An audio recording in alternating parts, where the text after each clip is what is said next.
Welcome back, viewers at home. You're still tuned in right here on INX Prime, channel 345 on your decoder.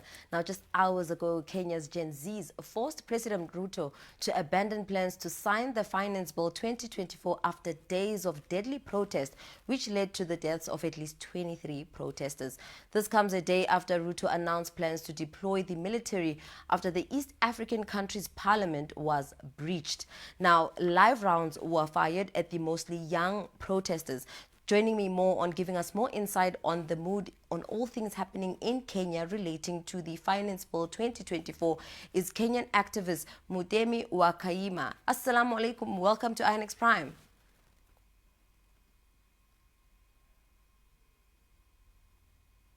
Good evening, sir. Welcome to INX Prime.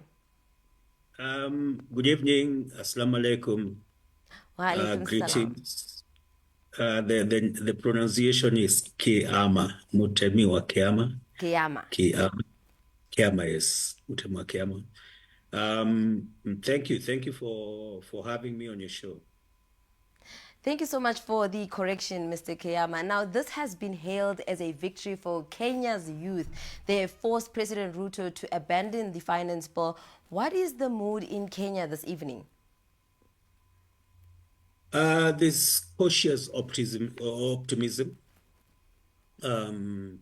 because mainly President Ruto is a very cunning politician.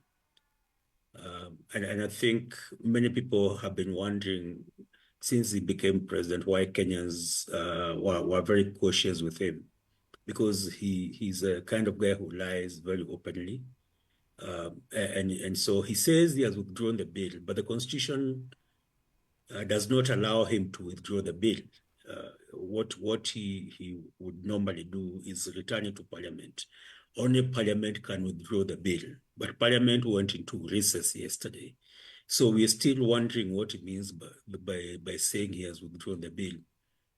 But one thing Kenyans are happy about is that yesterday he gave a statement at 9 p.m. Kenyan time, East African time, where he never even acknowledged the violence that happened. He never acknowledged the young people who were shot and killed, never acknowledged what had happened. He called the protesters criminals and treasoners. But today he seems to have climbed down from that position. We are wondering what has happened in the last 24 hours, because the demeanor, the tone today when he spoke at 4 p.m. East African time was very, very different from yesterday. But what we are hoping is that sense has prevailed. People have talked to him, his fellow people in government, because the deputy president also issued a different statement. Curiously, after the president, protocol usually means that the deputy president should speak first and then the president speaks. But for some reason, the deputy president spoke after the president, in which he called for the demonstrations to be called off after making making an appeal, making reconciliatory remarks with the Gen Z. Although I'd like to say these protests are not just about Jay-Z, although Jay-Z is taking leadership, it's all Kenyans who are protesting, even my generation, which is Generation X and millennials. But Gen Z has truly provided leadership. So people are cautiously optimistic, but having been beaten twice, people are also planning. Tomorrow, their protests that are supposed to go on, and word is that those protests are still going on.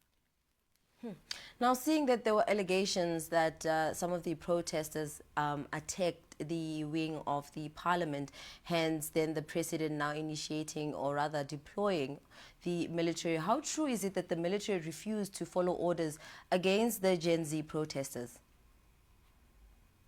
So yesterday, of course, the police were in the streets, and were used to what some of us think happened is what is normally referred to as a false flag attack, whereby you because our police are trained to deal with violence and violent protesters. and they don't know how to deal with peaceful protesters, despite the constitution changing in 2010 to allow protests. The colonial superstructure still believes that the work of the police is to protect the elite from the people. And so their position on dealing with protest is always violence. And if there's no violence, I'm a veteran in the streets. What normally they do is that they hire what we call agent provocators, people who come in and cause mayhem, and stone the police. Then the police are justified in attacking.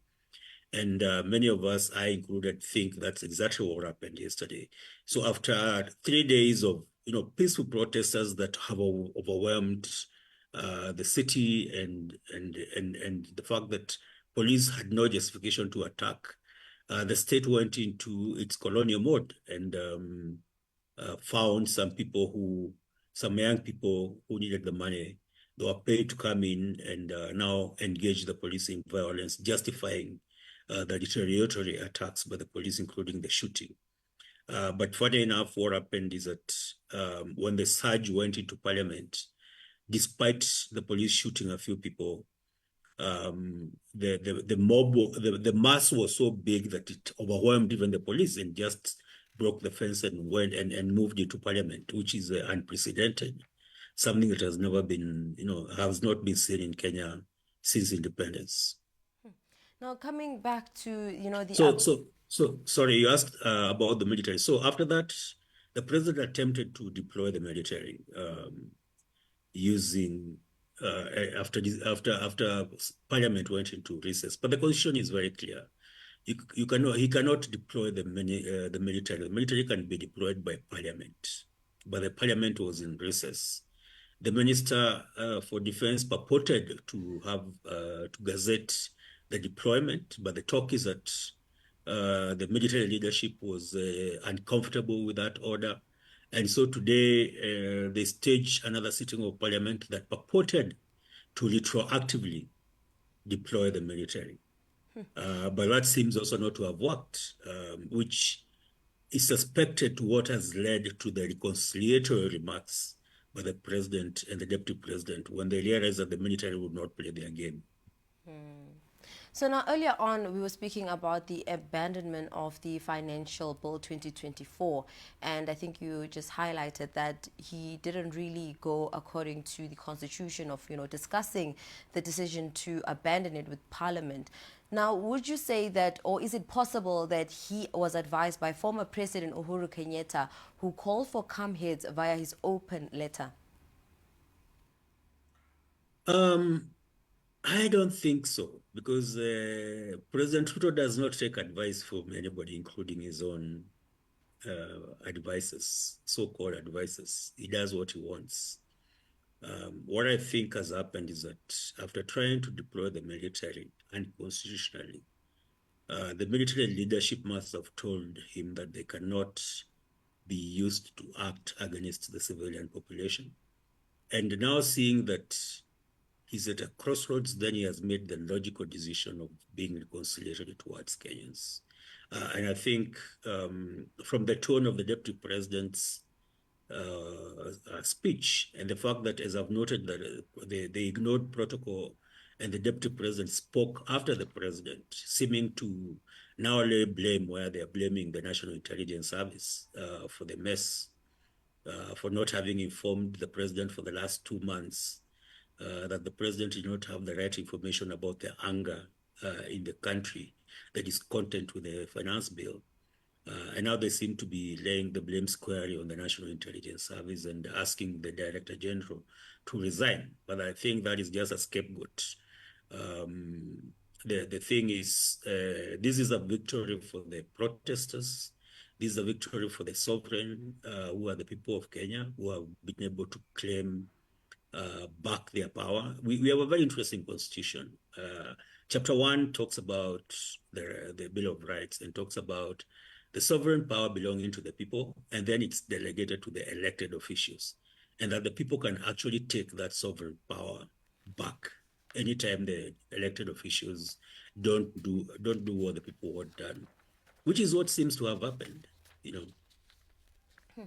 Mr. Kiama, thank you so much for joining us and just giving us insight on, some of the changes that have happened through the Gen Zs leading the protest that led to finally the president acknowledging and finally abandoning the finance bill. Thank you so much for joining us.